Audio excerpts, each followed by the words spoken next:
Do you ever wonder what the Harry Potter series would look like if Harry was a girl and every other character was the opposite gender? Well, Archaeopolitics presents The Girl Who Lived, a Patreon-only series that talks about just that.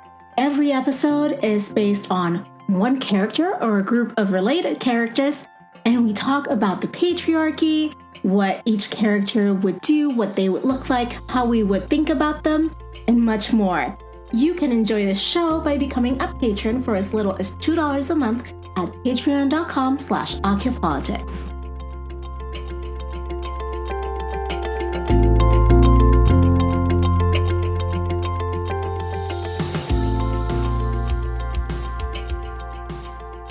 Hi there, welcome to Archaeopolitics, a MuggleNet.com podcast about politics in the wizarding world of Harry Potter. I'm told I'm still Adri, and I am your host and a recovering English major. Madison Ford from the Beyond the Veil podcast joins me to talk about the politics of memory in Chapter 30, The Pensieve of Harry Potter and the Goblet of Fire by J.K. Rowling.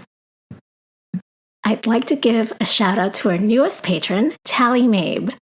Thank you for supporting this podcast. You and other patrons like yourself make this podcast possible.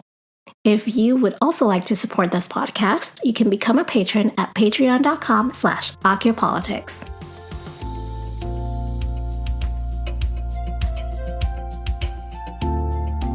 So today we are talking to, or I am talking to, I don't know, Royal We, Madison Ford from Beyond the Veil podcast, a sister podcast, because it's also on the MuggleNet family of podcasts. Hi, Madison. Hi, nice to be here. Thank you for having me.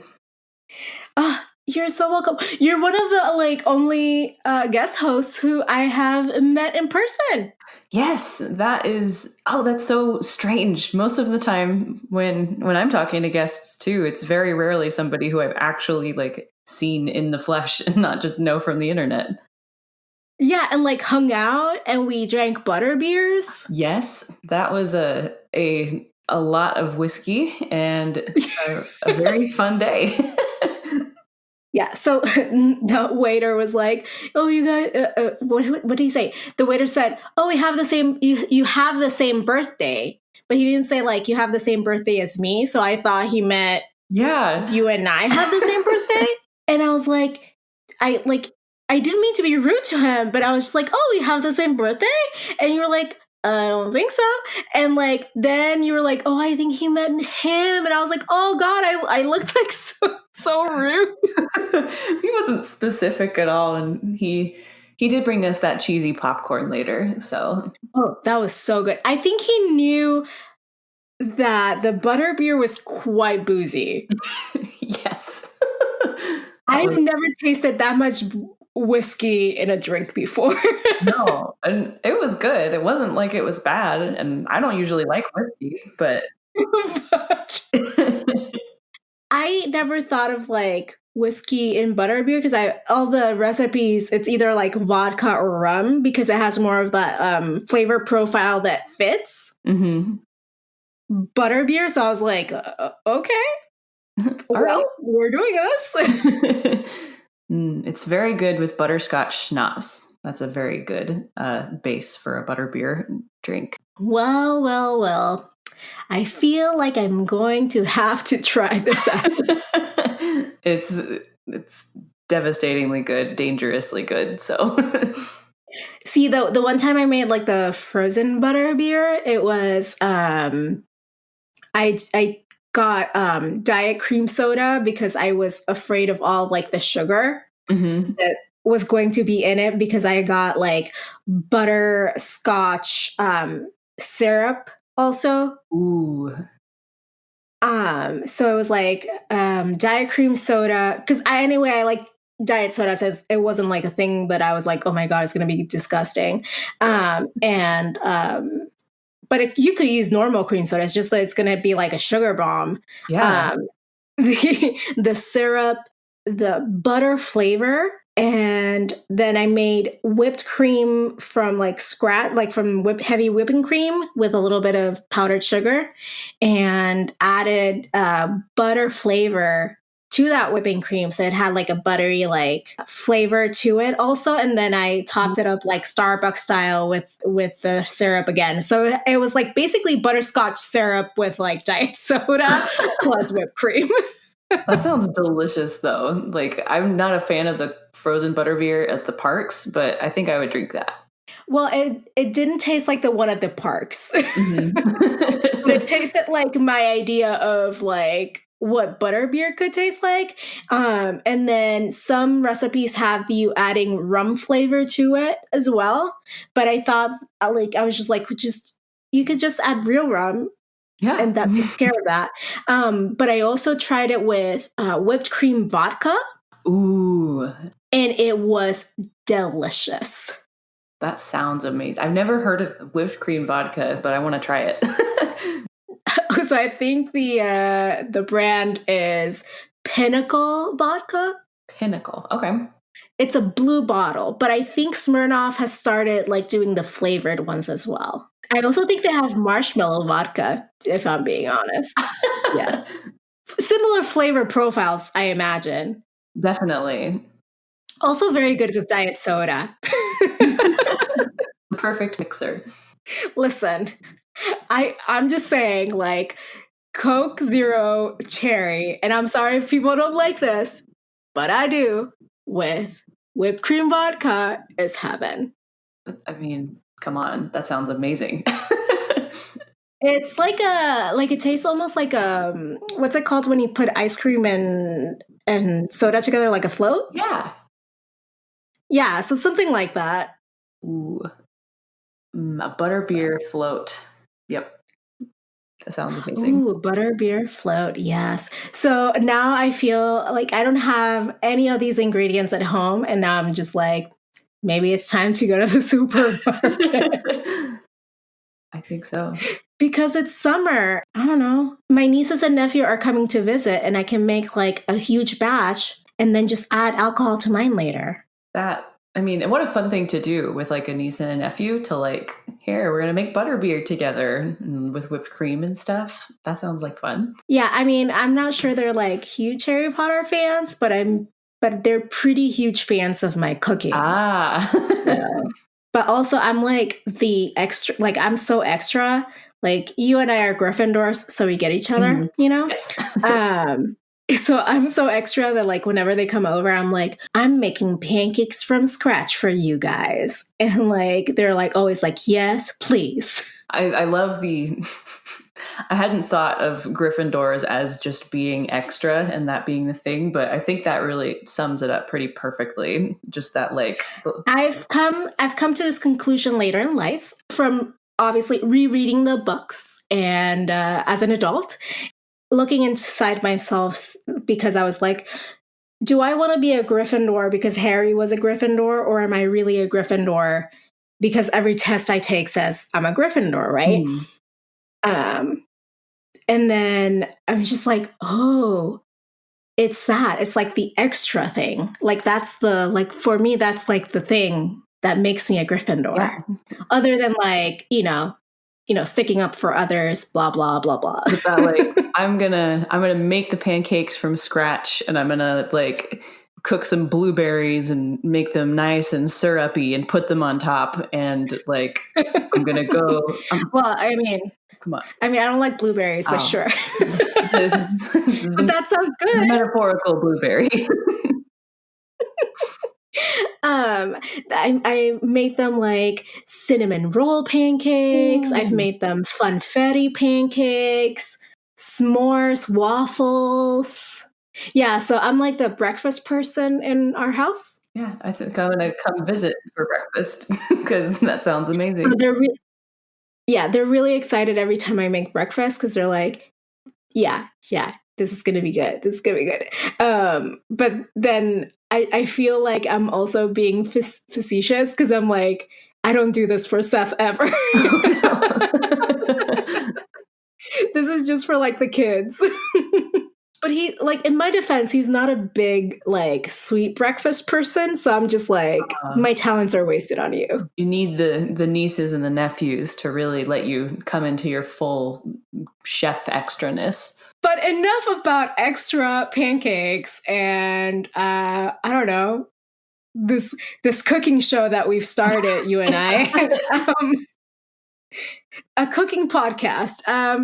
But when was the first time you read Harry Potter, and what was that like? So that was probably right as Goblet of Fire was coming out.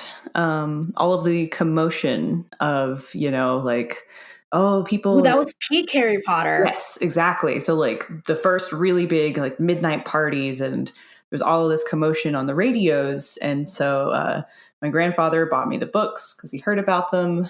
And and so I started to read the first book, and I was very skeptical because I was the kind of kid, I was like, oh, this is really popular, so I don't want to read it, which is a silly mindset to have, especially because of how wrong I was. And it was very difficult to get through the first chapter because of how much I hated the Dursleys. But yeah, I did, and then the rest is history. It's I would say I was very scared. Like, I think I was probably like 8 years old when I read it. So like Quirrell and the turban, like that was disturbing. Mm-hmm. Yeah, that is very disturbing. Yes, I have to agree with that. I was older than you when I read that, and that was still very disturbing to me. And like the book screaming, and I think that Chamber of Secrets reading about the basilisk was actually the first time I had to like put a book down and go like ask my parents, like, hey, there's no snake that will kill you if it like looks in your eyes, right? Like that's not real. They were like, nope, that's not real. So I was like, okay, and went back up and finished the book. But yeah, there were some scary books. Well, parents were like the original Google. Exactly. Can you imagine now, like, is the basilisk real? Like, and then you're getting like a conspiracy theory website as a child, and you don't understand like good references from bad references. Yes, that. The dangers of Google, that's for sure. But that's so wholesome that your grandfather was like, I'm going to get these books for Madison. Yeah, it was really wonderful. Actually, my cousin got me books 1 and 2 because she had heard they're very popular, and she got them for me for Christmas. Oh. Well, and then I made, like, one of my best friends from, like, 9th grade, she had gotten Sorcerer's Stone as a gift. And when I came into school, because I was new to school, she and I kind of bonded over other things. And then she's like, and I was like, yeah, and I've been reading these books. And by this point, Goblet of Fire, I think, had come out. And, like, they're amazing. And she's like, oh, I have the first book, but I just can't get past, like, I couldn't get past like chapter 1 because it's just so boring. And I was like, if you read the first 40 like pages and you don't like it, then fine, but you have to promise me to read at least the first 40. Because I was like, it is a little bit of a slump to get over, right? And then she comes in like the next day and she's like, oh my God, it was amazing. Do you have the other books? And now she's like an even bigger Harry Potter fan than I am. Wow. So yeah, no, it's a real love. Oh yes. I love introducing, and that is so true. The first 40 pages, that's when it just turns into you can't stop it anymore. It just will flatten you with how much you love it. So yeah, it's so weird, right? Like I think it's like I'm thinking about it in TV terms, it's kind of like watching the first 3 episodes of any series, where it's like you're not quite sure if you like it yet. It's very rare to watch a pilot and be hooked. Yeah, definitely. That's a perfect comparison. I mean, you can watch a pilot and be interested, but not hooked. No, and it's not a good representation of the rest of the TV show, usually. Yeah, because you're still world building. Right. And sometimes it could be a little bit awkward and a little bit clunky. The first chapter of Harry Potter is all about the Dursleys, and you're like, oh, these people are the worst. Like, why should I keep reading? Yeah, exactly. And then chapter 2 is still about the Dursleys and Harry. And then you're like, they're even worse than I thought they were, Mm-hmm. So why should I keep reading about these terrible people that treat this boy like this? Right. It's so miserable. It's like, I can't, like, this is bringing me down. But then Hagrid comes in. And then magic seeps in. Yes. And life is beautiful. So we discussed this. You are a fellow Gryffindor. I think you are one of the only Gryffindors I've had in this podcast. Wow. I mean, it makes sense. I think a lot of people, there's a lot of Ravenclaws and Slytherins and Hufflepuffs out there nowadays. I've been a Gryffindor for my whole life. There's not an interesting story to go with that, except that I've just been a Gryffindor. So I think the house I've most had on the podcast might be Ravenclaw.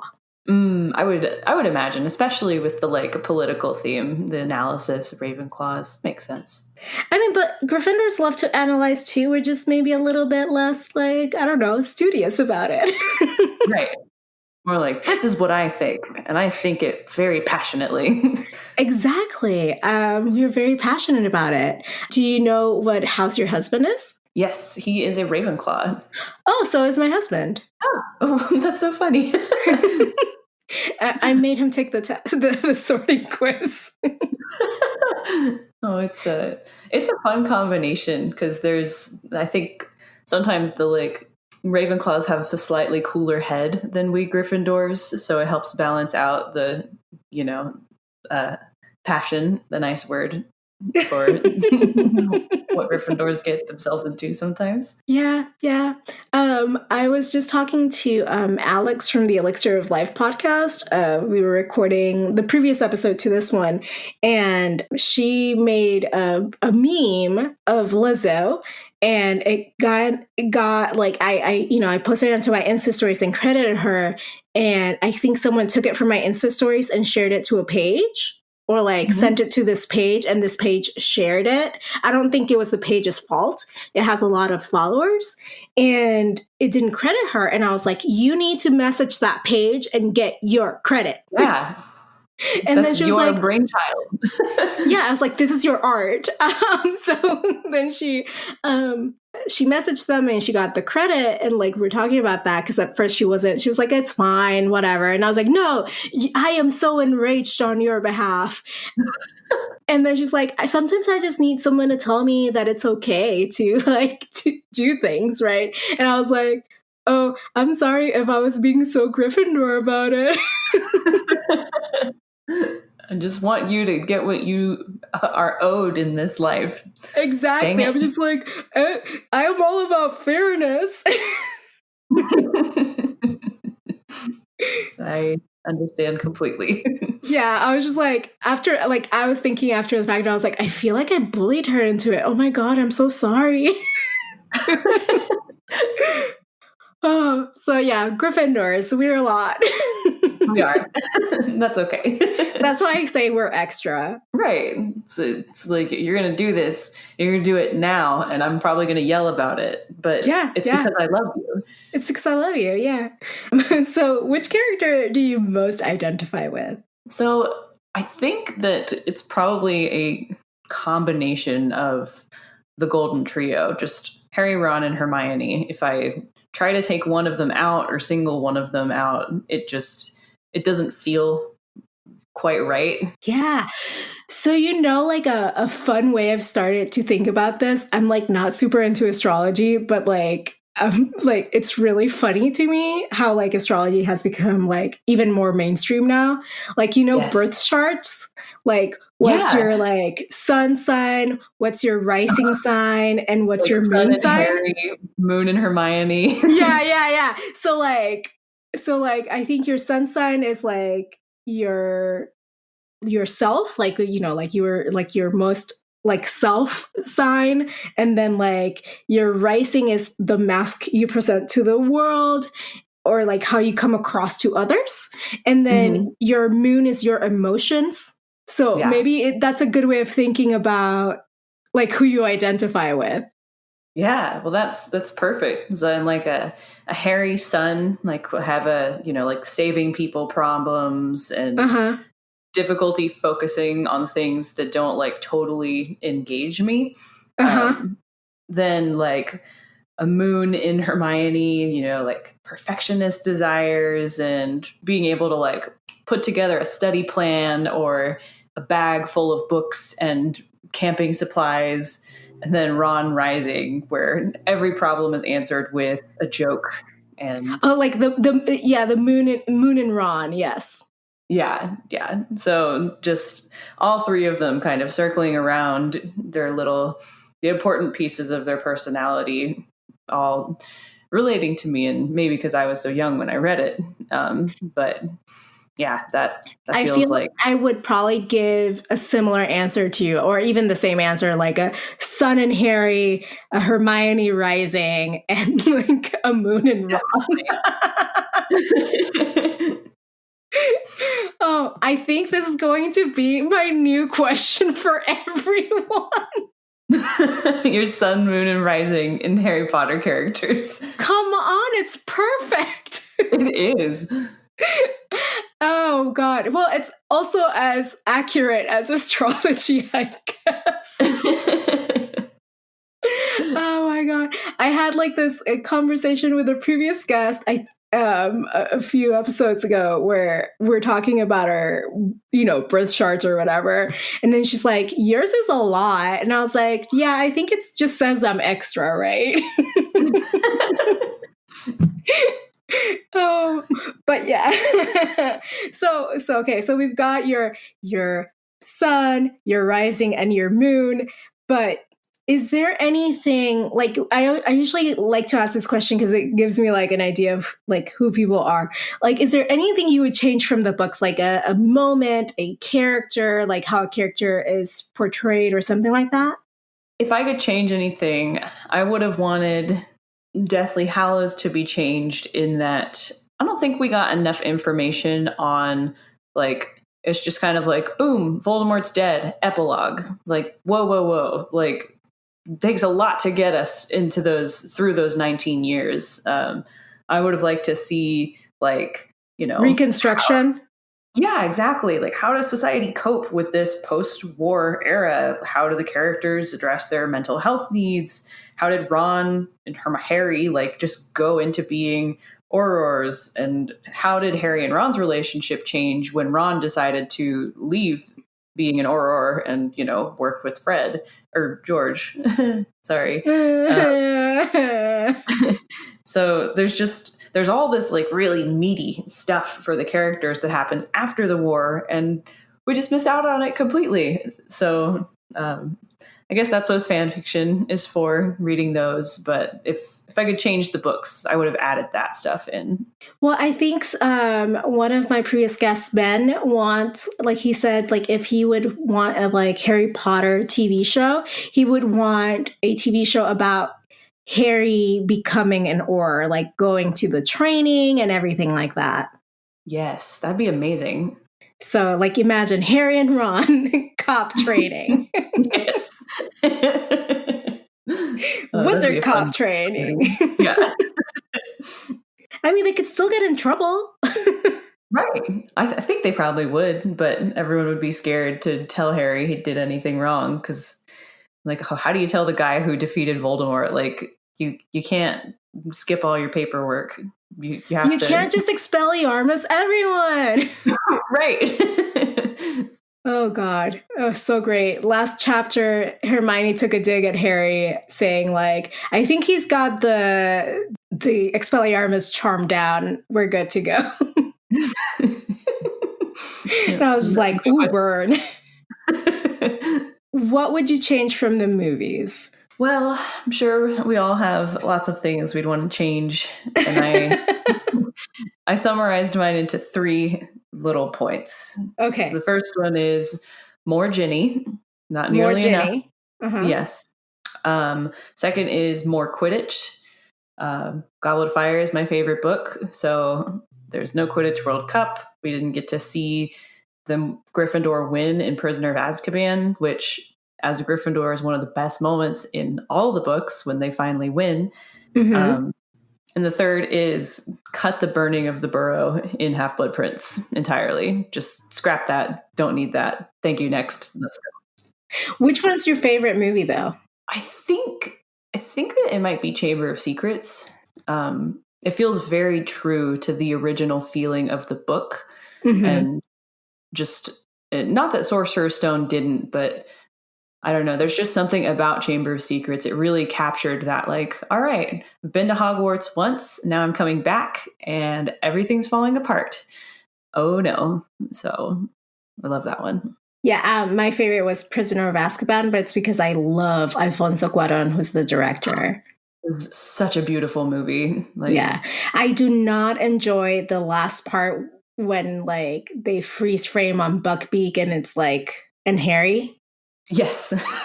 Like that killed me. That took me out of the movie. Absolutely. The rest of it was beautiful, though. Yeah, but he also, did you ever watch A Little Princess? Yes, I love that movie. I love it so much. So he does, he does like really, like he has a very distinctive, touch to his movies. So when it came to like Prisoner of Azkaban, it was like a little bit darker and it kind of set the tone for the rest of the directors. Yeah. Because they kind of followed his vision more than they did Chris Columbus, really. Definitely. And it was necessary for how dark the movies got as they went on. Yeah. Well, but today we're going to talk about Chapter 30, the Pensieve. Pensieve? I don't know how to say that. I think both are probably fine.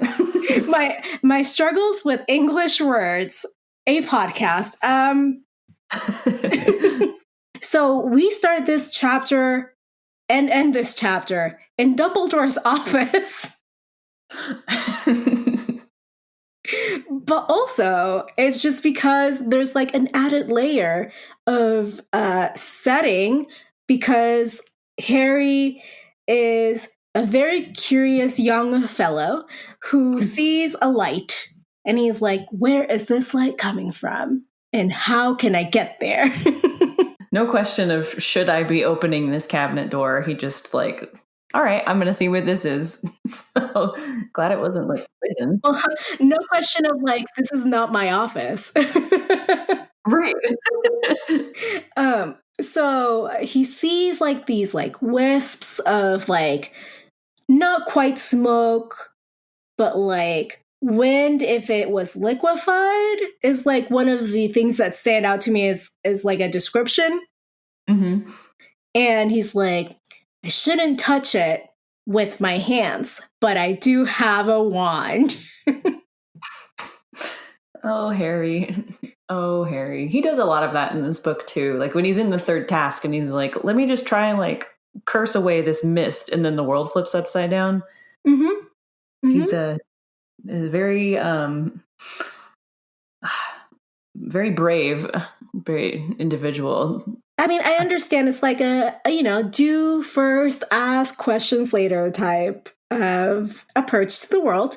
And he's like, but what if I tap it with my wand? What would happen? And then he's like, oh, it's like a glassy surface that looks like a window. Cool. And he's like, but let me see closer. Oh, I can't quite see. Closer. Oh, damn. I'm inside it. Cool. Like, how did this happen? Like, I don't know, Harry. Maybe you shouldn't have stuck your head in it. I don't know. Maybe your nose shouldn't have been like touching the tip of it. And there he sees three memories that are Dumbledore's. One is Kakarot snitching on all the Death Eaters that he knows, quite desperately, might I add. Oh, yeah. The next is another trial with Ludo Bagman. And everyone's just like happy to see the like Quidditch player, Ludo Bagman. Right. And he's just, yeah, and apparently he's been like unwittingly feeding information to the Dark Lord. Because he's kind of dumb. Yep. Too many bludgers. Yeah, and Mad-Eye Moody was like, if I didn't know that he was dim before, I would say it was the bludgers.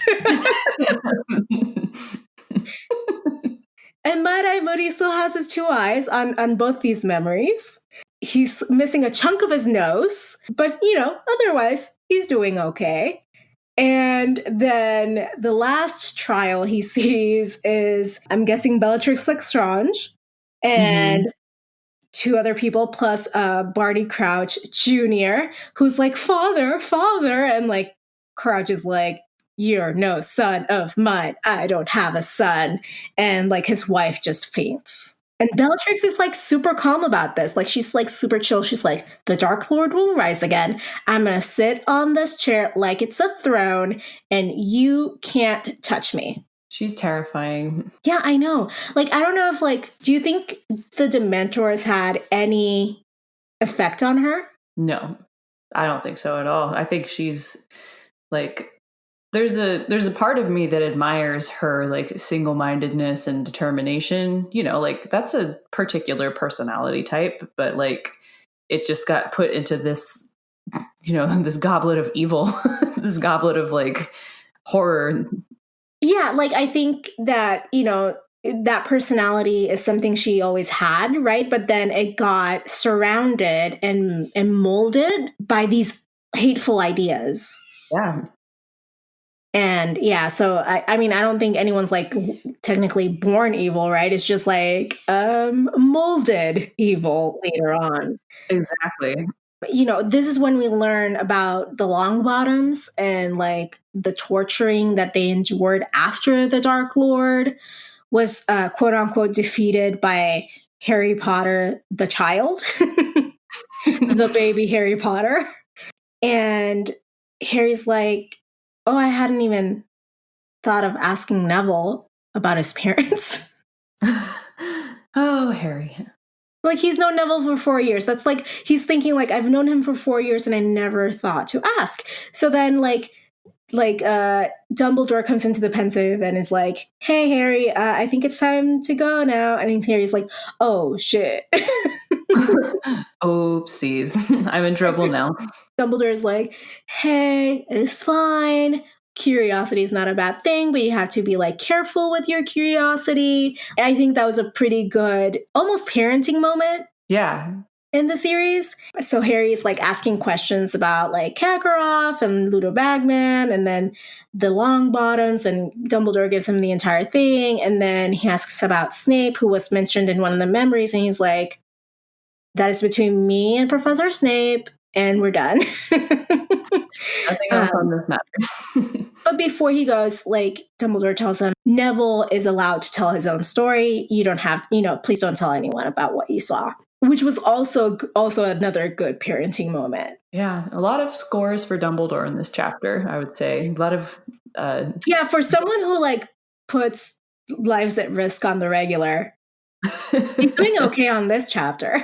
Yeah. He's stressed. You can see it. Like, Harry is looking at him and he's just like, every like 3 minutes, Dumbledore is just like pulling another memory, putting it in the pensive. Like, he's swimming, desperately trying to figure out what the heck is happening right around him. Yeah. Also, I kept thinking, what if every time, because every time he has like, he takes out a memory, is almost like an aha moment for him that Harry has been, telling him like, my scar hurt these times. And Dumbledore's like, oh, I have a theory. And then he takes out like that theory and puts it in the pensive. Like, I'm going to examine this theory later. Yeah. Oh, yes, I like that idea. Yeah, because I just don't know. Like, he's just trying to like make room for his like head to be clear, because I don't think he can see quite well at this point. He has so many things going on, so many disappearances, and he must feel helpless. Definitely. And today we're talking about the politics of memory, which is really interesting in the terms of this, because this is all a chapter about just memory. But the helplessness that one feels when you're trying to figure something out, but you have so many thoughts and you can't quite see what's going on. It's like journaling, but a lot more. Like writing your thoughts down helps sort them out, but the ability to actually pull the thought out of your head and observe it in a different way. Of course, he doesn't even have time to observe them at this moment, but I wish I had a pensive. That would be so nice. Oh, I was just thinking the same thing. I was like, wouldn't that be nice to like be able to examine your thoughts from like a slightly more objective point of view?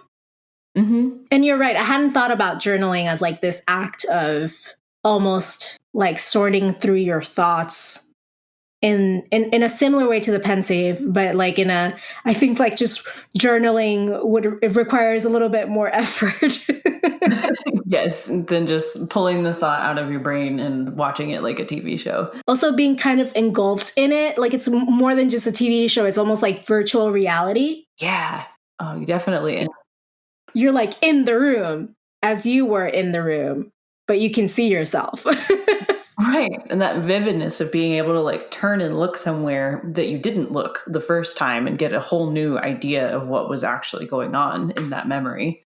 Yeah, exactly. Like, oh, can I hear what so and so were saying? Like, if I move over here. Right.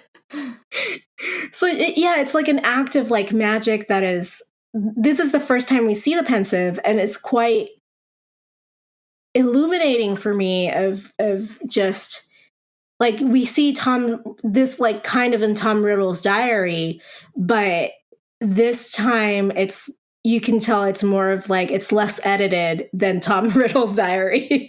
Yes, definitely. Well, that's like Tom Riddle's diary is like selective memory. Like, oh yeah, here are the memories that I'm going to show you the truth that I want you to tell, or that I want you to believe that Hagrid is the one, but didn't show conveniently the parts where he is the one removing the basilisk from the chamber. Left out that vital piece of information for Harry. Well, I think it's because the diary was sentient, right? So like it can self-edit, and the pensive is not. Right. The memory itself has to be contaminated like Slughorn's in Half-Blood Prince for it to be, it could still be misread, I guess, by a bad interpreter, but the memory itself is not tainted unless the person, tries to alter it like Slughorn did or something. Yeah. Oh, Slughorn. Love him. Love him. Also feel for him.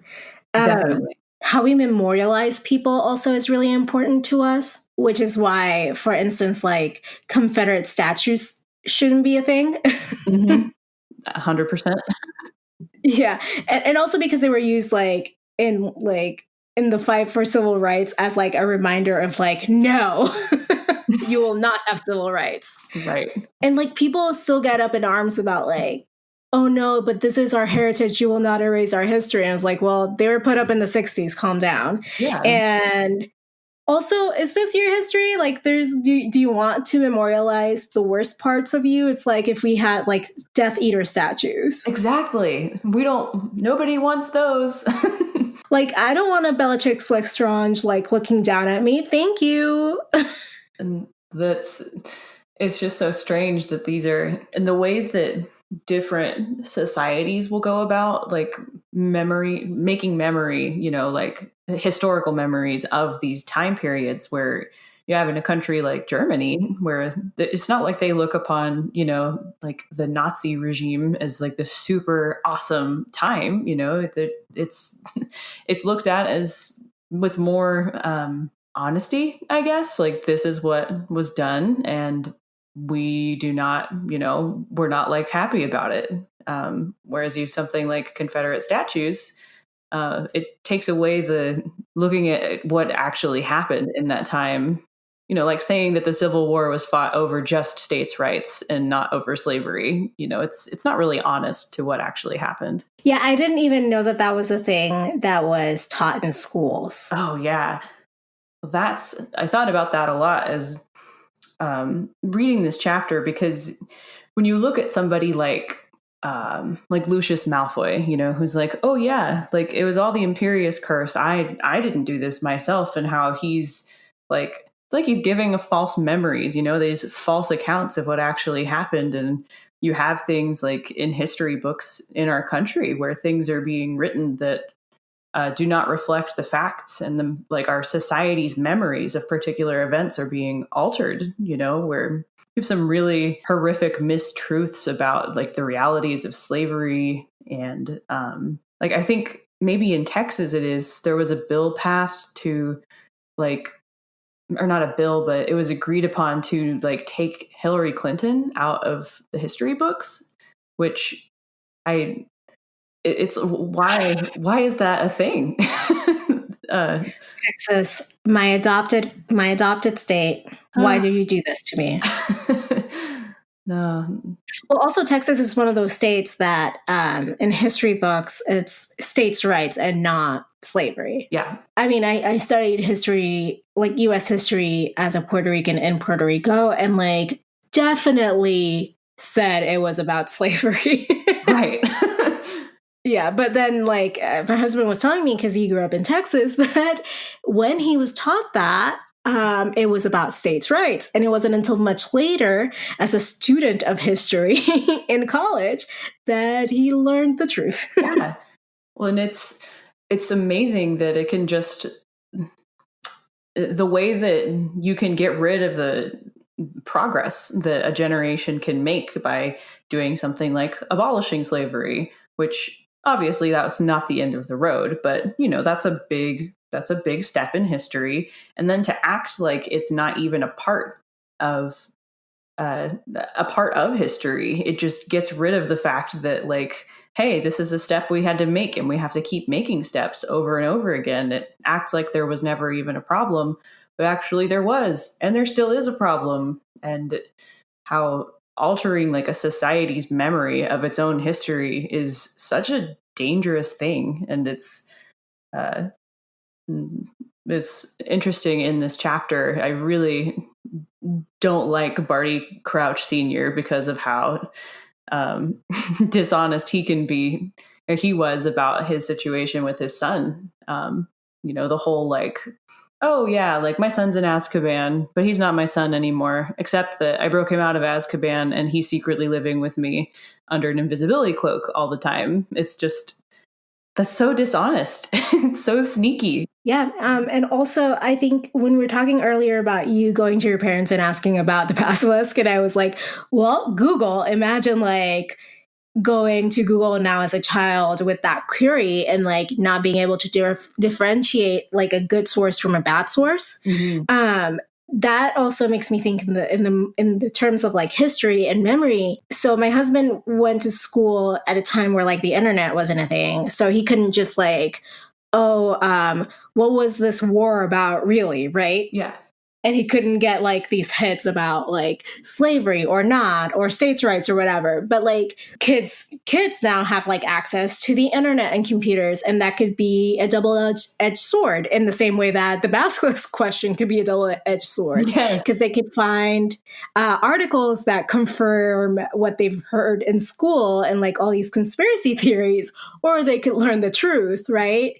Which could be great for them, but also harmful if you're going up against your teacher being like, I read this elsewhere. Yeah.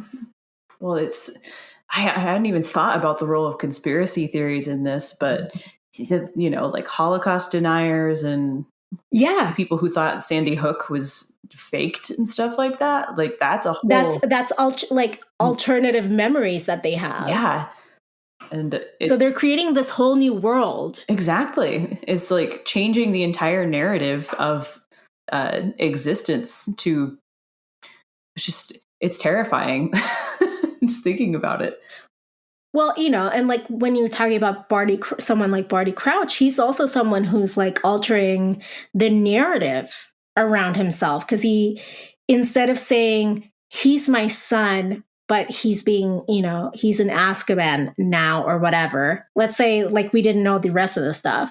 He denies his son so that he can keep his political post. Yeah. And he's like, because in some ways your children are like the memory of you that you leave behind. And exactly. He did not want that to be his memory. So he just cut it off.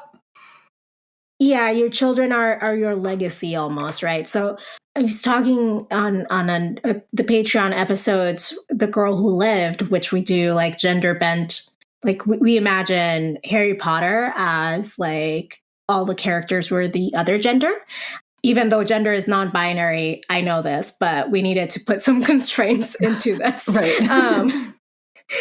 So we were talking about motherhood because we imagined Hagrid as a woman, and then we were like, oh, we would question why she doesn't have children, right? And I was like, well, and the thing is, like, a woman in patriarchal society is not seen as complete until she has children, because they're like an extension of her and the representative of that person in the world that they're living in, Right. especially if that child is male. So that also makes me think of like how Barty Crouch Jr.'s mom just faints when she hears Crouch say, "I have no son." Yeah.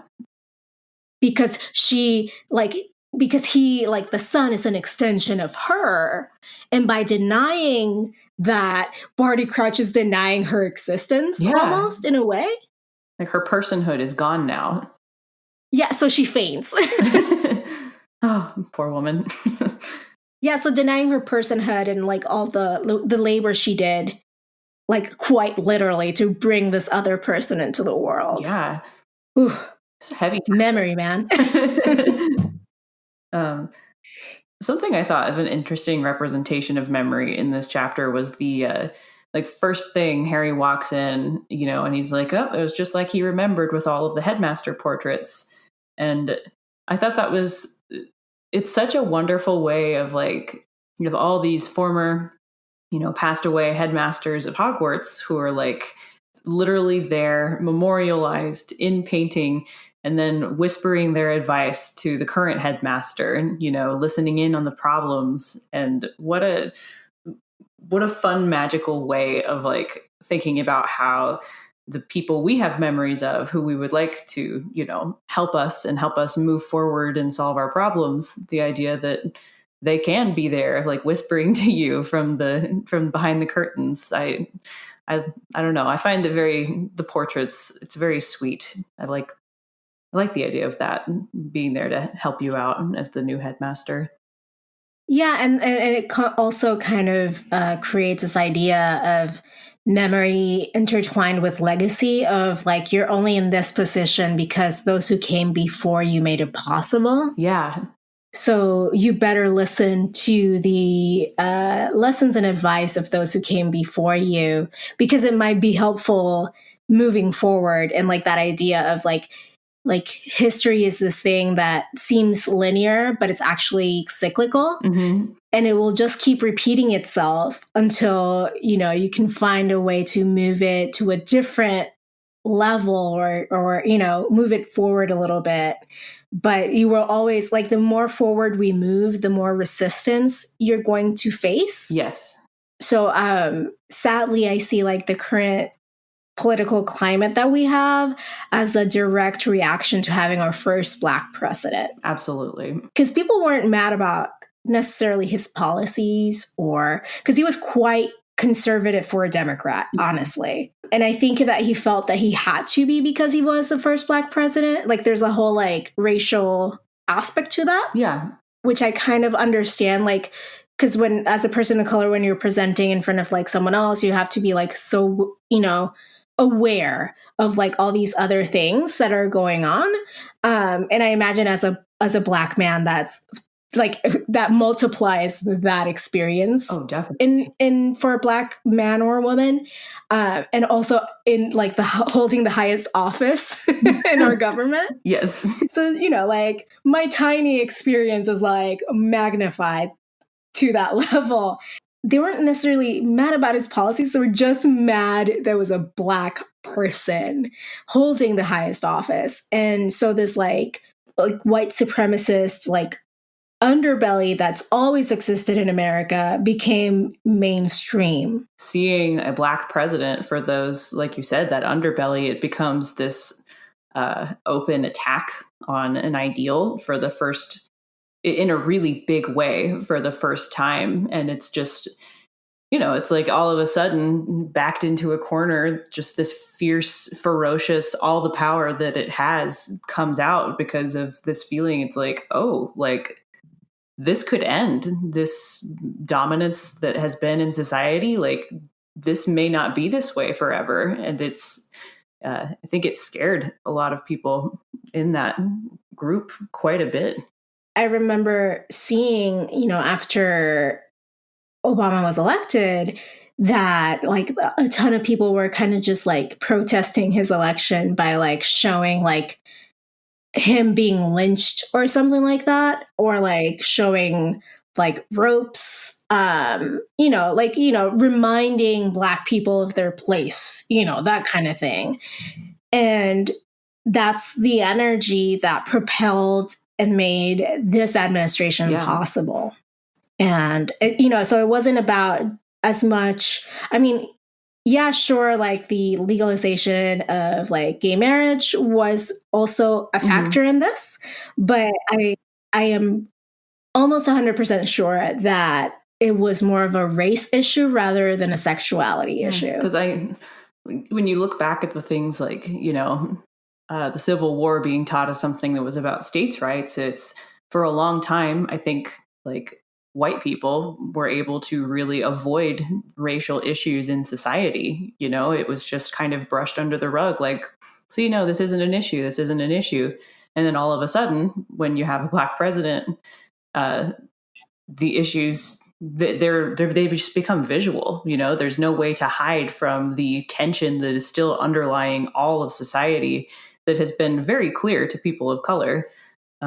So that getting shot into reality was very intellectually challenging for many white people, I think. And then it just becomes a question of like, how do you prevent history from repeating itself? Like like this idea of it being cyclical, and one of the best ways to prevent it from repeating itself in this negative way is to like not utilize these false memories of what happened and to look at the truth and not shove things under the rug, but what is the reality of what happened and how can we prevent it from happening again?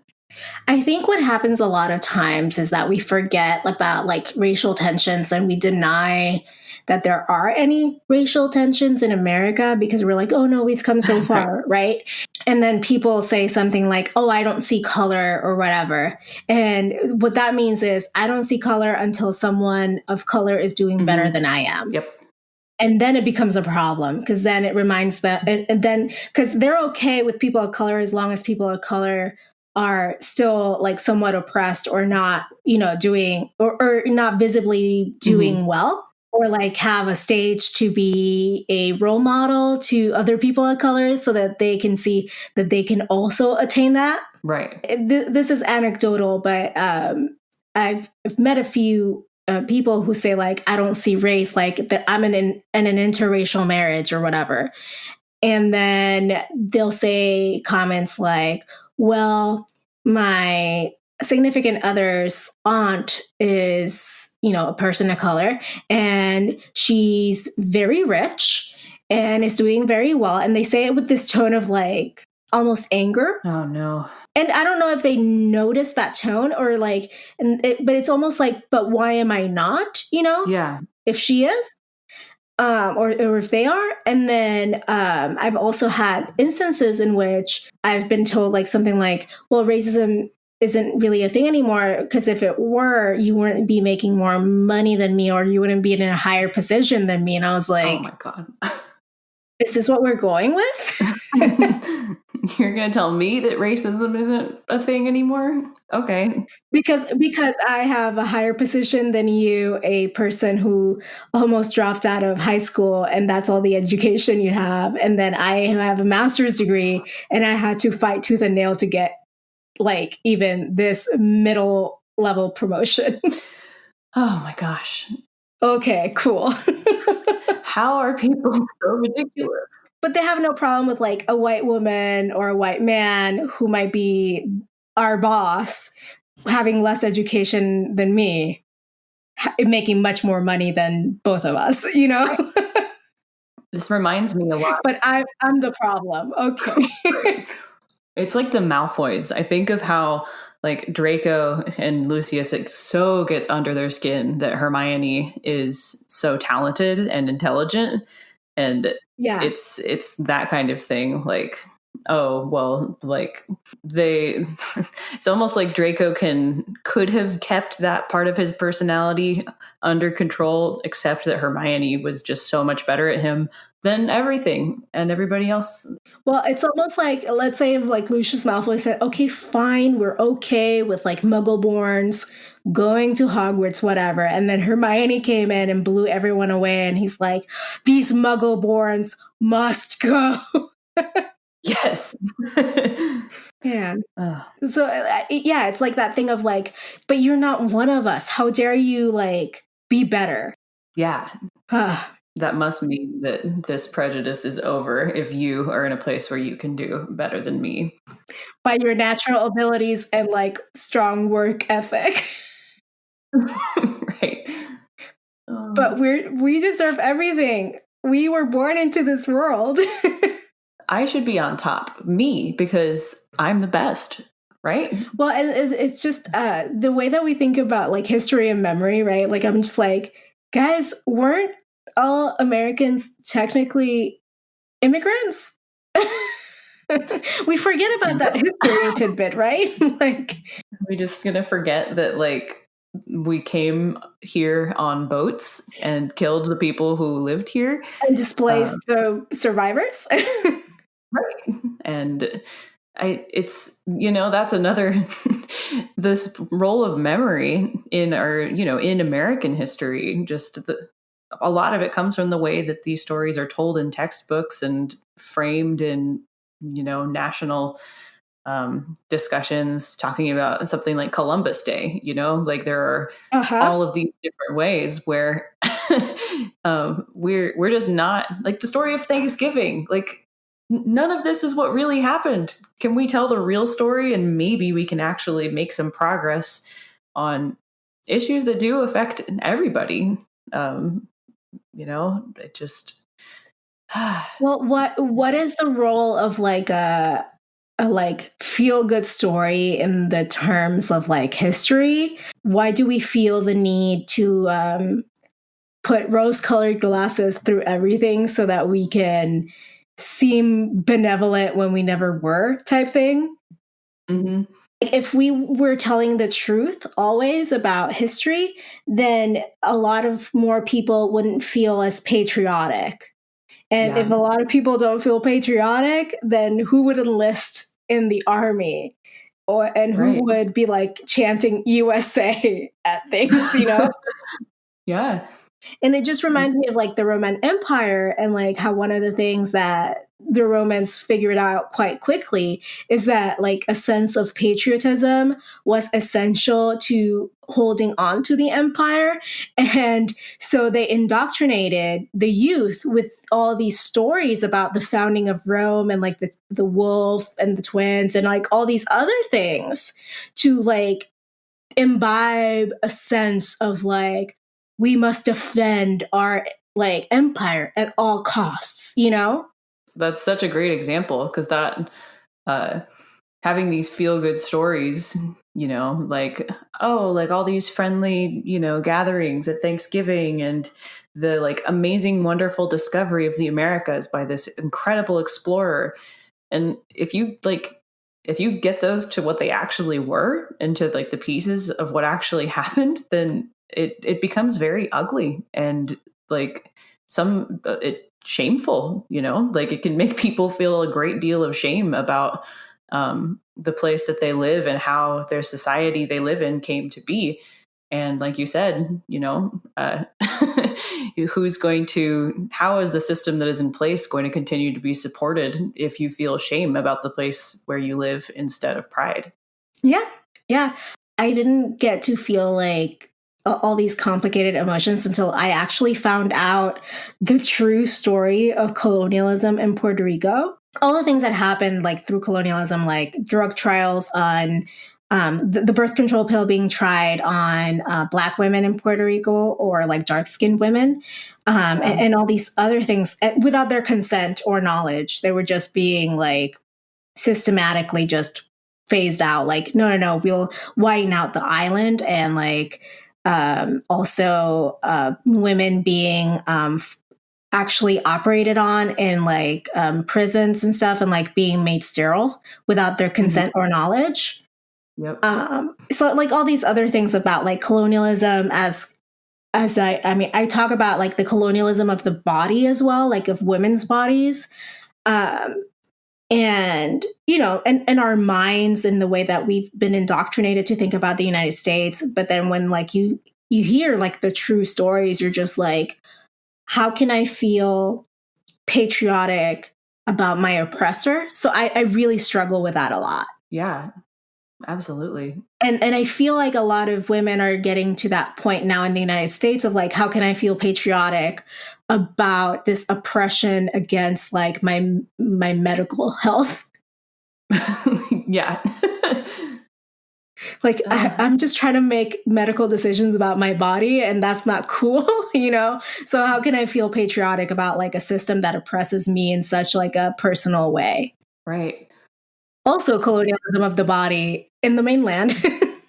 It's everywhere. And so I think these stories with these political angles really stick, especially with, the younger generation, because it feels more real to your actual experience in life when you aren't having something acknowledged, like when you have people talking about like women's health care on like the Senate floor or the House floor, and it's not really even discussed. It doesn't even become about the woman in her body anymore, like regardless of anybody's feelings about this, there is a person already in the body who is being left out of the discussion. And that is amplified 100 times by like women of color and queer women of color. Every single time you add this new dimension, there's still a person under everything in these policies that are being talked about. And it's just like that's completely ignored, and the only places we have to see them are in things like Harry Potter or like Handmaid's Tale, which is especially talk about body politics and Horrifying. yeah. Yeah, so we've talked a lot about memory as something that is rewritten sometimes to gain political advantage or an agenda, and we talked about like how patriotism is one of those things, or like blind patriotism or indoctrinated patriotism. But I also want to talk about how memories can be affirming to people in the periphery. So like when you have like true history being told to someone who's experienced like a ripple effect from that history, then that becomes an affirming factor of their personhood. Like, so for instance, I'll give a lot of personal examples because it's the only example I have, my lived experience. So when I learned about the Ponce Massacre, which it was a protest where like Puerto Rican nationalists were marching in Ponce, which is where my mom is from. I mean, she wasn't born yet, but it's her hometown. And Right. This was a peaceful protest. They were marching like they had like those like wooden rifles like they use like in ROTC kind of thing. So they're all wearing white. Like the women were wearing white, the men were wearing white. And this is a group that was striving for Puerto Rican independence under the United States like colonization. So they were like just doing a demonstration on Easter Day or on Palm Sunday, one of those two. I can't remember right now. Then the Puerto Rican police under the regime of the United States, because we weren't self-determining at that point, we couldn't even hold elections for our own governor yet. They said, just kill them, just open fire and kill them all. And they did. They opened fire, and like it was quite a sight because everyone was wearing white, so like all the blood, and like there was a ton of people that were dead and like blood on the streets, and like this moment. And like I didn't know about this for the longest time. Now my grandmother must have been a teenager when this happened, and she was very pro United States, and she wouldn't hear a word against the United States, and she wouldn't speak ill of the United States. And she was very like, almost like every time my dad would say something against the United States, because my dad's like very, very like, we need to be free from our oppression type person. And I didn't understand why. I was like, it's not that bad, guys, you know? Right. So, because that's what, when it's the water that you're living in, it's fine. Exactly. And then my grandmother would like get kind of almost nervous. And later on, I found out about this and about the FBI spying on families and like on like keeping folders of people who were like, you know, like nationalists and like executing nationalists. And I didn't know about this. So for me, it was quite affirming that like my dad was right, and that I was experiencing colonialism that way, and that my grandmother experienced colonialism in a different way, in which she was so afraid of speaking ill of the United States because she thought we were all being watched all the time. Wow. So yeah, it was so like it to me, like that history, that memory was affirming to the effects that I was seeing, like the ripple effects of something that happened like 60, 70, whatever years ago, when I was like, you know, learning about this in the late 90s. It's so fascinating. And because I'm a white woman, and one of the most wonderful experiences I had in college was I took a literature by immigrants course. So it was all literature, books, short stories written by immigrants, and many of them coming from like Latin American countries. And I think, like you say, like, you know, the water we're living in, and that just completely opened up the ocean of like, because my husband is an immigrant from Canada, so I had known some of the immigrant experience, but not to the. It's very different when you're a white immigrant versus, you know, a person of color, and how important it is for these memories and these stories of people of color in particular to get woven into our like societal narrative, because without them we're swimming in water that, or you know, we don't have the full picture. And so there is no not that there's no way to like break out and see the truth for what it is, but it's why it's so important to give people of color a voice to share what they've gone through, especially for things like this. Like, I've never heard of this until you just talked about it right now, and I'm a relatively educated person, but until we get these stories more and more, you know, into the mainstream, we're not going to have the full picture or the truth. Yeah, and the thing about history that people like sometimes don't understand is like someone's writing those books and someone is editing those books and someone made the decision. It's not like Yes. it's like I don't know, a documentary that is uncut and it's just like live footage of what actually happened. So history is just stories. Yes. And like so the stories of individuals like immigrants, like you were saying, like in those short stories, and like my personal experience, your personal experience, that all is memory that can become history if only we had the power to write these books Yes. that get taught in school. Well, and And it becomes this dichotomy of power. my quote that I chose for today has to do with this. So whenever we talk about it, I wanted to. Oh, I think we're ready. I think we're ready to go into the quotes. It's Harry started. He looked around. Then he looked on his other side. There was an Albus Dumbledore sitting on his right, watching Crouch's son be dragged away by the Dementors. And there was an Albus Dumbledore on his left, looking right at him.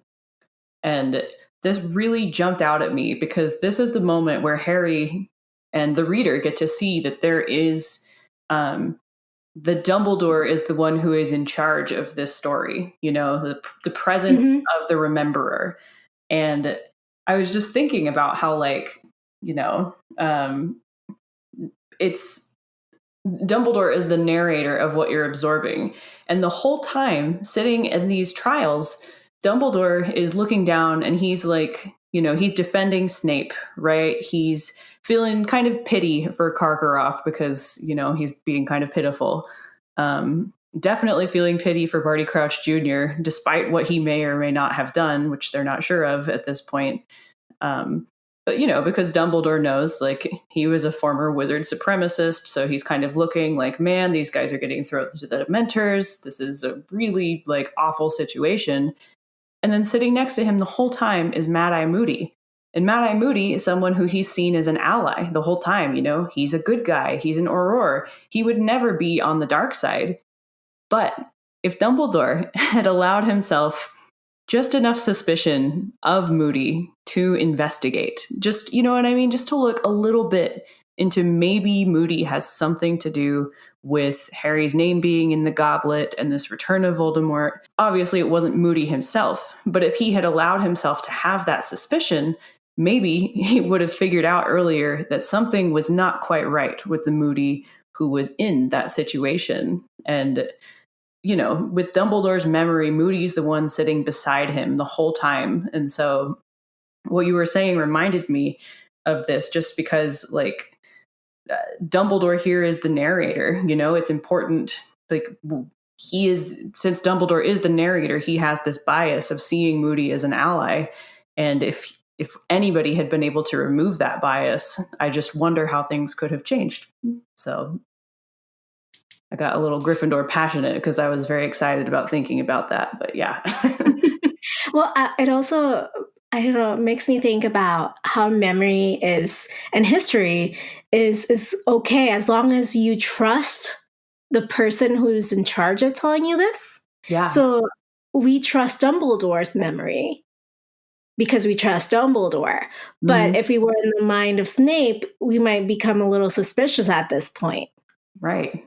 Because Harry doesn't like Snape, So, so just, I think there's a lot to do also with how much of memory do we trust depending on who is telling us this. Like sometimes someone will tell me one side of the story and I'm like, I kind of believe you, but I almost also want to hear the other side to figure out who's telling me the whole truth and who's withholding.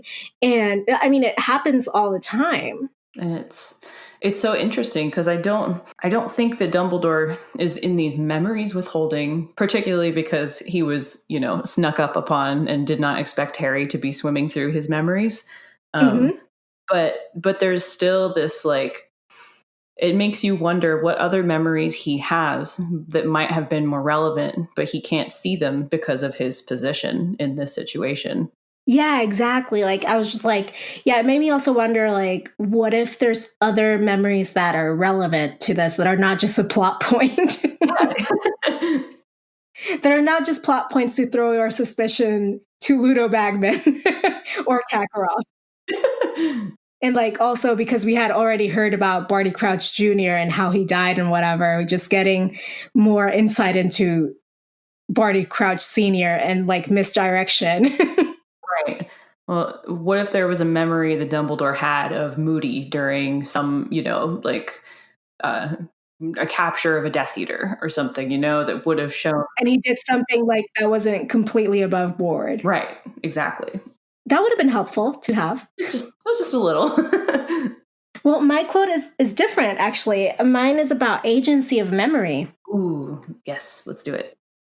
So this is at the end of the chapter. It's page 604 from my edition of like the first hardcover type version of Harry Potter. In the American version, it says, Harry, he said, as Harry reached the door, please do not speak about Neville's parents to anybody else. He has the right to let people know when he is ready. So that, I think, spoke to me in memory and agency of saying, now that you know this information about your friend that you didn't know before, it is not your place to tell anyone else about it because this is Neville's story and only Neville's to tell to other people. I'm just telling you because you stumbled upon this memory and I had to explain it to you. I really love that. If you take away someone's agency from them about like this thing that they keep pretty close to the vest because they're not quite sure how to approach the situation and say, hey, like my parents are insane. They're not dead, but they don't remember me. And like there's this other layer of memory there that their parents don't remember him. Mm-hmm. So Neville has to live his life not even being a memory to his parents. Yeah. And the burden of that.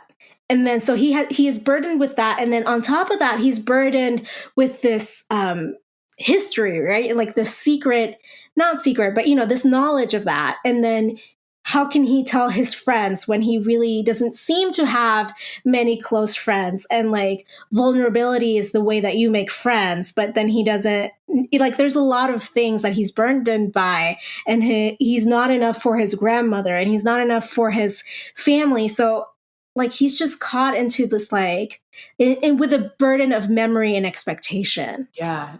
Well, it makes me think on a on a larger political level how important it is to like let people of like I as a white person, it's not my place to share the stories of people of color. Like it's, as a white person or a straight person or whatever it is, you have to help lift people up with those identities to share their own truth whenever they're ready, because it's not really your place to share it. It's you've got to be supportive, and just like Harry has to be supportive of Neville here, but not making it all about him, if that makes sense. Yeah, and we kind of talked about when we were talking at Leviosa about grassroots organizing, and like one of the like pillars of grassroots organizing is let people who are oppressed and who your movement is trying to help have center stage in telling their stories and guiding the grassroots organizing, instead of like trying to be a savior if you have like the power and platform to these people and telling them what they need to do or how they should fix, quote unquote, the problem that you think they have, when they may have a problem that is more important to them to fix. Yeah. And they have better idea of like the underlying issues that you might be missing because you don't live their life. Hermione and the house elves.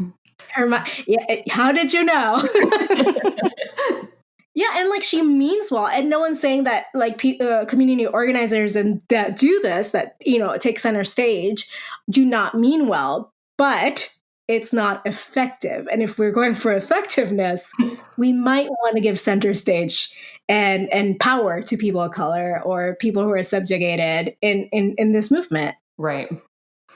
Oh, and I wish there had been someone else in the house elf space who could have had this kind of conversation with Hermione that Dumbledore has with Harry, like this, hey, just let Neville tell this story, let him be the one in charge of his narrative. Just let Dobby lead this movement. Exactly. Like, trust Dobby. It'll all be fine.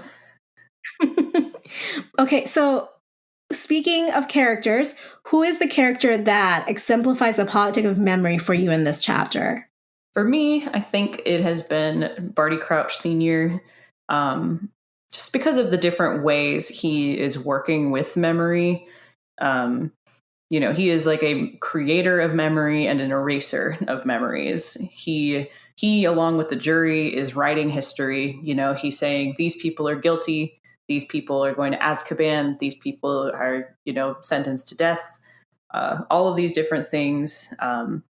His son, like we talked about earlier, he's like cutting off this living legend of himself, this memory of him and his son.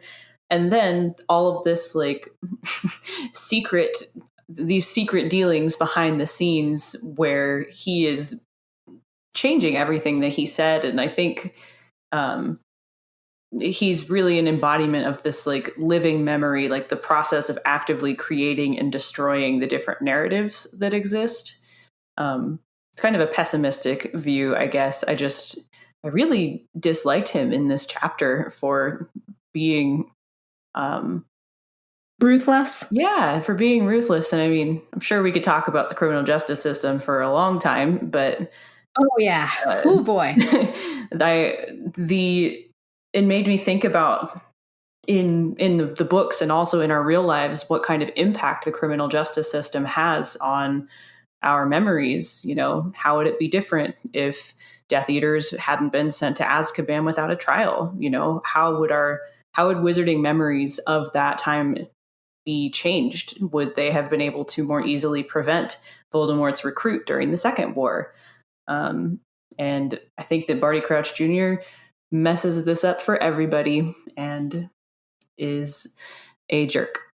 So, well, it makes me think, like, criminal justice system makes me also think about, I was listening to this podcast, I can't remember the name right now, but it dealt with the criminal justice system in New York City when gun possession was treated as a like higher crime, and like people were getting like 15 years in prison for possessing guns, and like a 15-year-old was like sentenced to a long time in jail because of that, of this new system. And he only was carrying a gun because he had been like threatened to be killed by someone with a gun. So like all this so if guns are the problem, we need to address them in a different way, right? Than just like lock everyone up, Right. It's not that simple. Yes. So nothing is that simple, but like Barty Crouch Sr. is trying to like oversimplify a very complicated situation in which maybe we need to rehabilitate a lot of these people and figure out why they were so discontent that they were willing to follow someone who was a wizard supremacist. Right. And maybe the reason we don't want to do that is because it comes too close to home. Literally and figuratively, because Barty Crouch Sr. might hold some views that are similar to Voldemort's, but he doesn't want to question that. Right. Because for him, maybe it's enough that he didn't become a follower. I think you hit the nail on the head right there. That's so, because there's a reason that these viewpoints are allowed to hook into society, and it's because so many people are complicit in having views they don't see as being harmful, but actually they can be like they're the root cause of why these things are allowed to grow and be nurtured. Well, it's the same way why we don't, as a society, I think, look too deeply into racism, because like, let's say we have like white allies. I'm not saying not all white allies or whatever, but like we see someone and they say, well, isn't it enough? Like, I'm not racist. Isn't it enough that I don't like have a swastika tattoo and I don't like wave the Confederate flag, but they're complicit in like these micro aggressions, right? Mm-hmm. And they're like, no, racism is over. I don't have like a Confederate statue in my front yard, but you're like, yeah, but you also passed a Black woman up for promotion. Right. And hired a white man who has less qualifications. Like, you are complicit in racism. You just don't want to acknowledge that. Or maybe you just have, maybe it's not even a power decision. Maybe it's like you have white privilege and you enjoy white privilege, but you don't question your white privilege. Yeah. That's still part of it. Exactly. So I feel like Barty Crouch Sr. has like wizarding privilege of like pure blood privilege, but he doesn't question it. And that's still being complicit. And he doesn't want to question why his son was so ready to join Voldemort. We barely even talk in these trials. I feel like there's barely a mention of the fact that like Voldemort's, one of his core beliefs is that wizards are better than muggles. We never even approach that in these trials. That's not a thing. That's not a thing in these trials. And it's just, it's integral. Because we don't want to examine the things that make us uncomfortable. Right. Because they hit too close to home. Because maybe in our core, we're like, but I low-key agree with you. I think muggles are dumb. I just don't agree with your execution of it. Right. Like, I didn't murder people. You did. This idea Like, oh no, if they knew about us, then everyone would want magical solutions to all their problems. Well, Yeah. So like the problem isn't like for Barty Crouch, maybe the problem for Barty Crouch is like you broke the letter of the law. mhm, I don't disagree with your ideals. I just disagree with the way that you implemented them, which broke wizarding law. right. And you guys killed and tortured other wizards, which, And that's the problem with that. The problem that he has is not about the ideology that he might low key share mhm. with Voldemort and his supporters. It's the execution of it. Getting deep here, going deep Oh to God! their minds. Listen, I think it's one of the deepest episodes we've had all season. We're in Dumbledore's memories. You can hardly help ourselves. Also, this is what happens when you get two Gryffindors together. A lot of talking about our feelings and our extraness. We're gonna end this problem. We're gonna fix the world with our memories. Like, So my character is Harry because he's the one experiencing these memories, and these memories like are, like I said before, like affirming to him in a way, mhm. because he's experiencing all these ripple effects of everything that happened while he was living with the Dursleys. But he doesn't quite understand why he's experiencing these things. And like the more he learns about what happened, the more he's able to understand why he was famous, why people treat him the way they do, why Neville lives with his grandmother, like all these things that he's experienced but doesn't quite understand why he's experienced. These memories are affirming to him. I love that. I love that. That is, I hadn't even thought about that's what's happening while he is at the Dursleys. These trials are taking place. That is so interesting. I mean, a lot happened while he was at the Dursleys being like just looking for child welfare to come knocking. Yep. He was, oh man. And Dumbledore, I mean, Harry's not even on his mind at this point. That's just, well, Harry's just like a peripheral thing, right? For Dumbledore at this point, he has bigger fish to fry, and also, I think the only person who's willing at this point who is in power in the magical world to examine why this ideology is so tempting is Dumbledore, because he was once tempted by the ideology. yeah. Now, he didn't quite act on it in the way Grindelwald did, right? But he was tempted, and that's enough for him. And he's cognizant enough, he doesn't rewrite his memory in that way, to know that that's within him.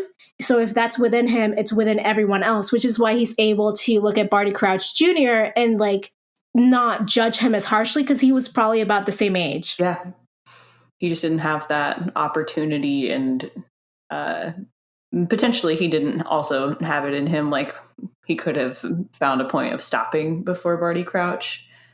And that's, I think it's really interesting what you said about, because we know that Dumbledore doesn't alter, like he's not one to, he feels bad about what happened in his past, but not to a point where he's ignoring it. He acknowledges it. And because we don't have Dumbledore's perspective on Grindelwald, that's part of why Deathly Hallows is so painful for Harry, because Harry feels like this honesty that he thought was between them has been shattered. But I think really Dumbledore just didn't have time to share that stuff with him. Well, there's also an age, right? Like he's probably just like, well, there might be shame intertwined with those memories, and he's trying to be a good role model to Harry. And also he's like, I will tell him later, and then time runs out, as it eventually does. That seems to be a recurring theme with Dumbledore. Like, oh, I need to tell him this, but it's not a good time. Oh, too late now. Well, I think that happens also when you have children, right? Like there's, like, I don't have children, but I imagine like there's like that thing where like, oh, I have to have this sex talk with my kid, and they're like, no, but 10 is too young, 11 is too young, 12 is too young, and like it keeps going on and on and on, and until you just be like, just bite the bullet and do it, every age is going to be too young. Yes. Not that Dumbledore was going to give Harry the sex talk, but he was going to like share something about him that brought him shame about something in his past. And like a lot of people feel a lot of shame about sex, which is why I bring it up. There's a good connection there. Sometimes I just have to make my points clear so people are like, where did this come from? Why are we talking about Dumbledore giving Harry sex education? Sex talk. Oh God. Although I would kill for a script where Dumbledore sits Harry down and gives him the sex talk. Sex Ed by Dumbledore is a class I would sign up for. That sounds amazing. Also, magical contraception methods? Come on. So if they're able to like, okay, so if Joanne Kathleen Rowling said that they were once able to like poop in a corner and like magic it away, right? Like what is the logistics of contraception? Because like, do you magic the fetus away? I don't know. There's Is it a potion? Right. Like, do you drink a potion before having sex and that should, be like fine? Is there a plan B potion? Like, is there like a birth control, like spell for like, I don't know, barrier methods? I don't know. It seems like an opportunity, like a business opportunity, like Weasley's Wizard Weasleys of like different contraceptive spells and potions. Oh my God. And like Luna Lovegood is like the shop owner. Yes. And like everyone's like, she's a little kooky, but they work. You trust me. You want Luna's potions. But also, she's quite whimsical and kind of airy, so you have to make sure you get what you ask for. Right. She might just give you a cure for rack spurts if you're not careful. No, but everything in her shop is like just contraception. Just not the beastie conspiracies. Oh God. Oh boy. This has been such a fun episode. Yes.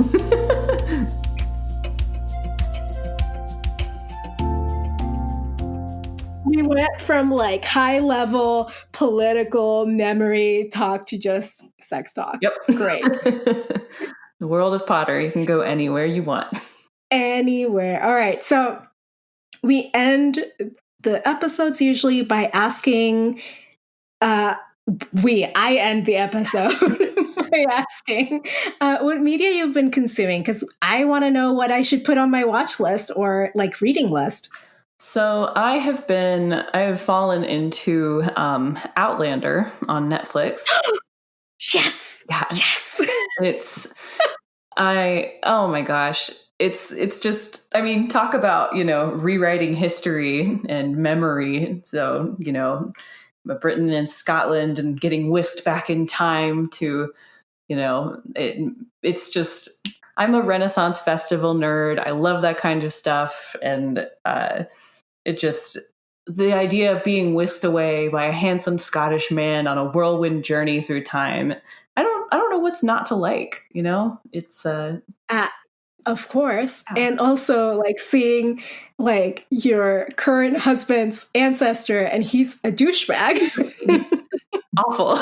He's terrifying. And oh my gosh, this show is so twisted sometimes. It's just, the other night I was watching and my husband was at the kitchen table playing video games and we couldn't look away because the end of the first season, it gets pretty intense and we're just like, this is horrifying.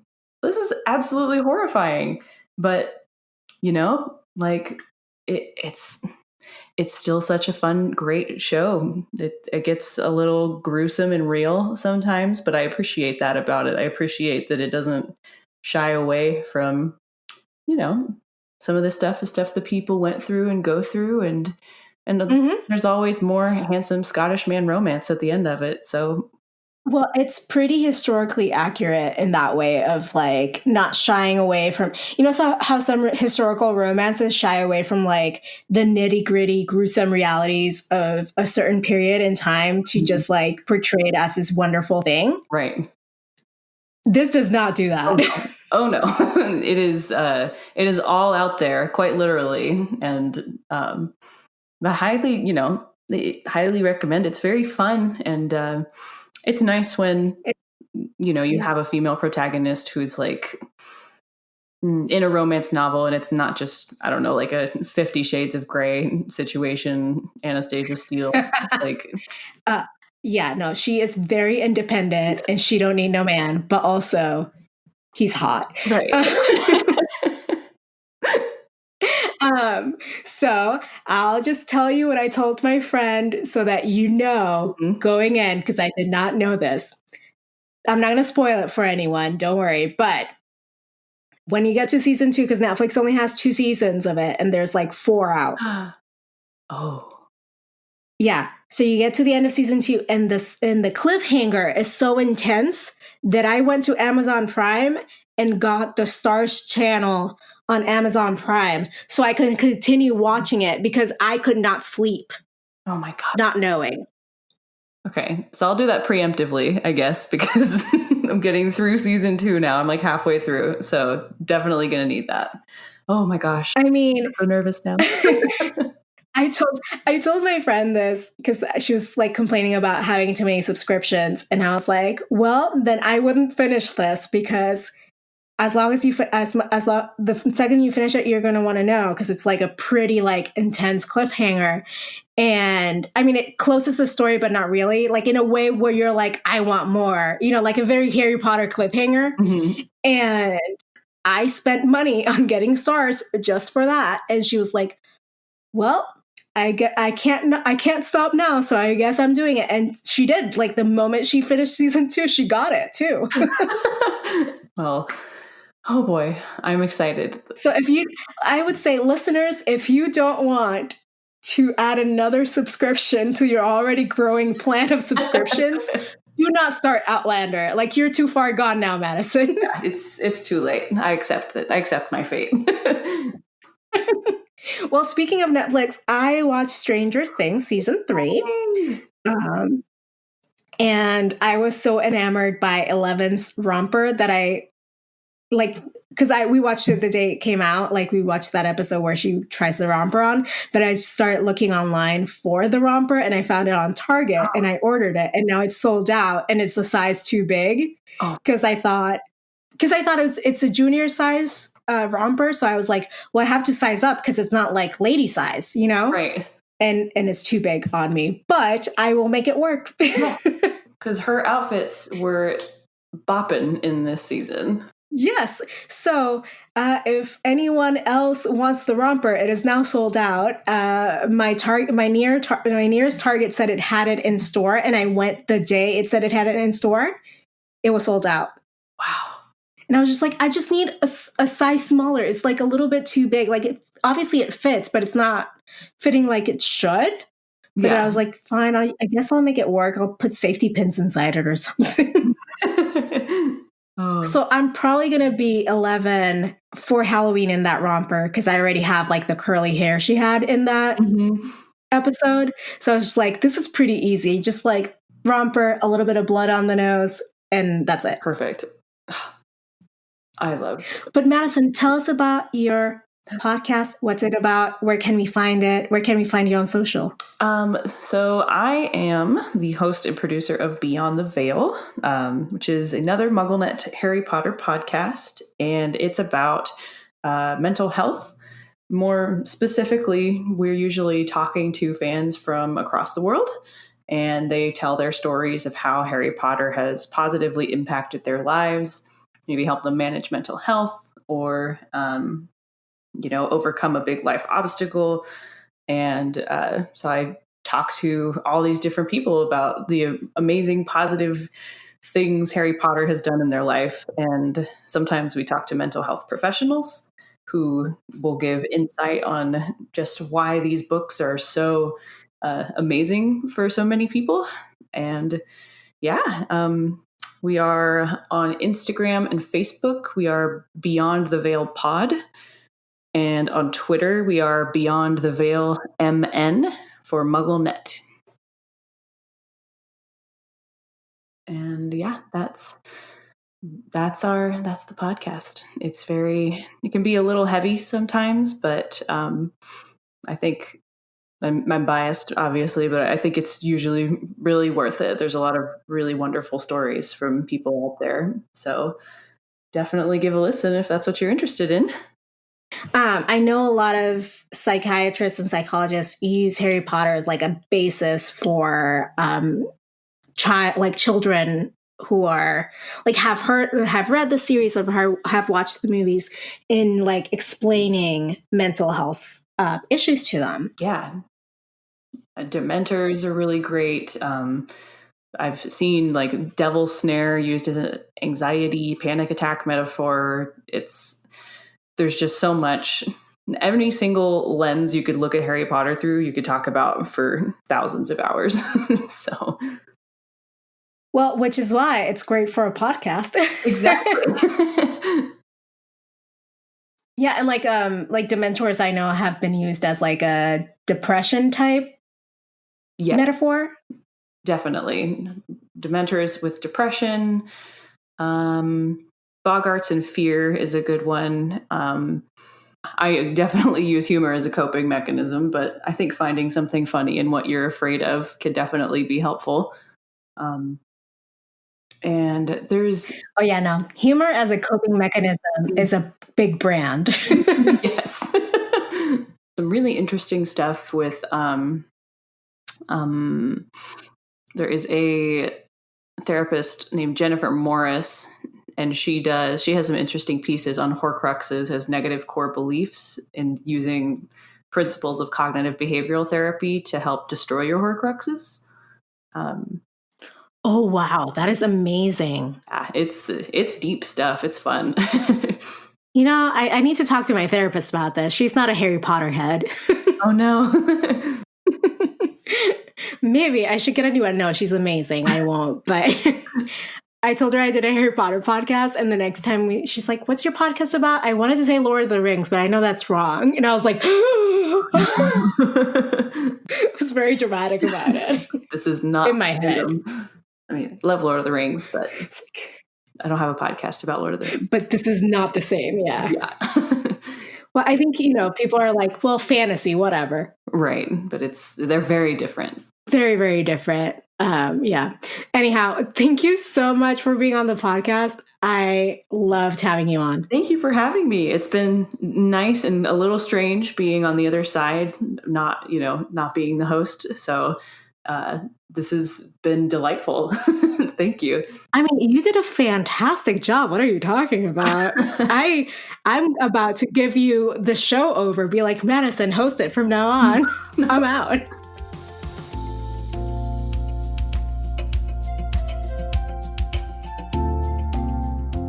And that's it for the show. Let me know your thoughts via Twitter, Instagram, or email. You'll get all of that info at the end in the credits. Now, I'll be back next week with a special guest, and we'll be talking about Chapter 31 of Goblet of Fire. But until then, politics managed. Support this podcast for as little as $2 a month on patreon.com/Akiopolitics. Follow the pod on social at Akiopolitics on Facebook, Instagram, and Twitter. Email me at info@akiopolitics.com with your thoughts, theories, and favorite moments of the series. You can also leave me a voicemail to be featured on the podcast at 915-996-1699. Theme music is Think Big by Scott Holmes. This podcast is brought to you by MuggleNet.com.